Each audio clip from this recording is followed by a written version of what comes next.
back to the BS Spooktober, 31 Days of Halloween. I'm Steven. I'm Brittany. And we are here bringing you guys a review of The Bad Times at the Royale. This movie is written, directed, and produced by Drew Goddard, who we are big fans of, and it is a movie that takes place at a hotel that is on the line of Nevada and California, and 7 seeming strangers show up, and things happen, and that's all I got. That's about all we can tell you. This is going to be a spoiler-free review, so we're going to do our best to tell you about the movie and our thoughts about it without spoiling anything. This is a movie that you should go into blind, I think. I would agree. Because the plot is so... I can't say unique because it's not like super unique because it's been done before, but I really like the way the plot was laid out. I don't think this plot has been done before. I think pieces of the plot have been done before. Well, yeah, that's what I mean. But the way that the whole movie plot goes, completely unique.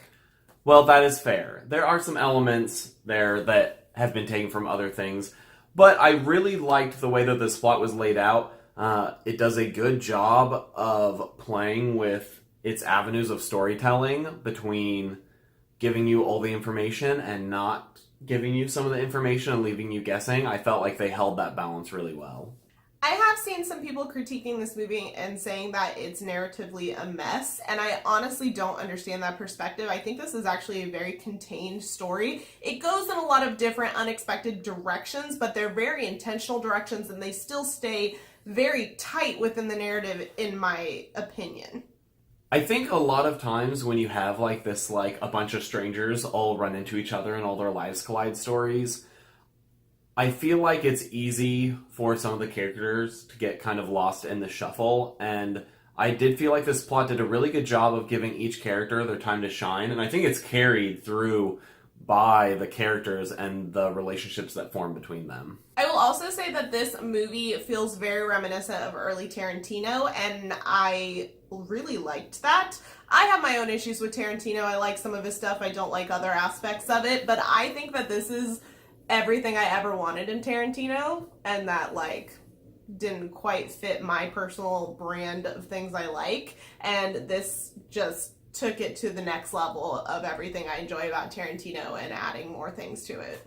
We are going to talk about the characters a little bit. Again, no spoilers, so this will probably be very brief, but we do want to discuss the performances and how the characters mesh together, as this is a very character-driven story. And so we're going to start with Jeff Bridges, and he plays a priest in this, and I think that this was a stunning performance by him.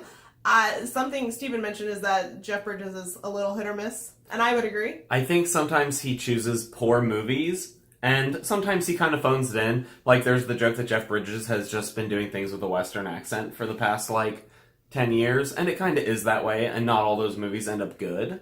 But I think that his acting in this was very great. I think that the nonverbal acting in this movie across the board is fantastic, and Jeff Bridges definitely helms that. And I think a lot of that has to do with the directing style of this film, but it's also an acting aspect.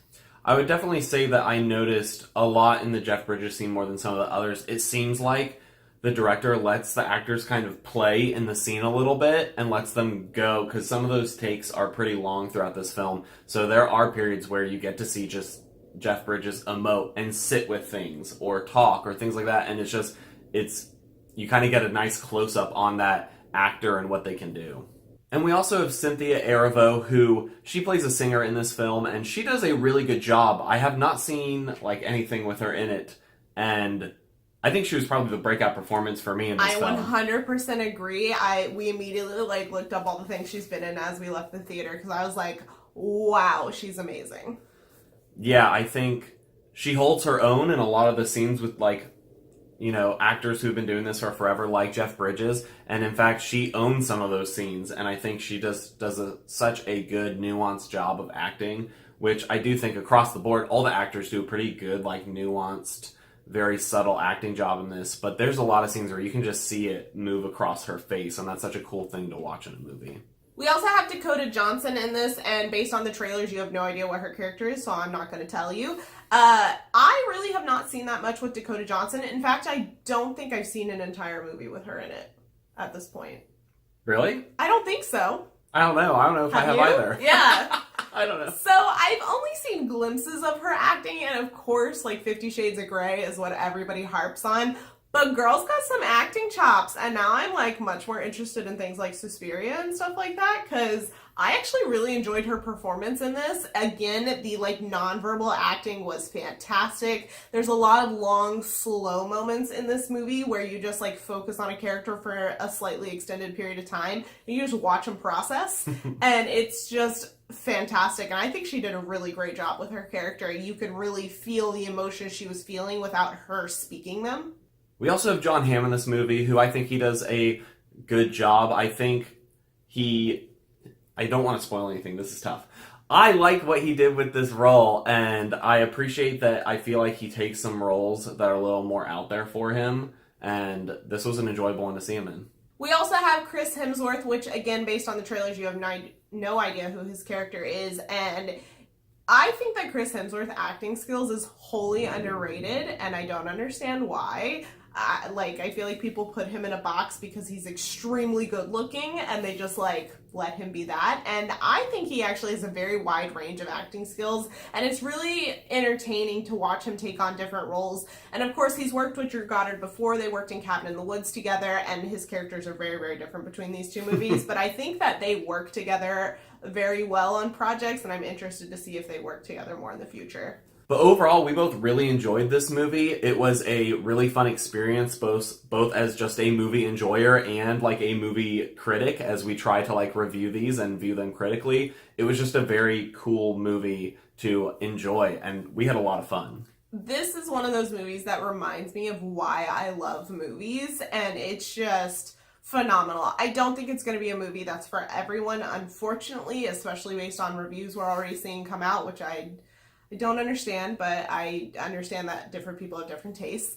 But I think that it was fantastic. I think that it's worth your time and worth your money if like these kind of weird looking thrillers intrigue you. If this is a genre that doesn't intrigue you, I don't think you'd like it. But it was great. Very much recommend.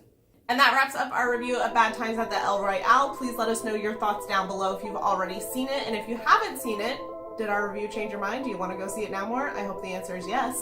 Please leave a thumbs up if you enjoyed this review. Please subscribe if you want to see more videos from us. We have a lot of different kinds. We're doing 31 Days of Halloween, new videos every day this month. We would love to have you join our spooky BS Review family this month and beyond. And other than that, we'll see you guys in our next video. Bye!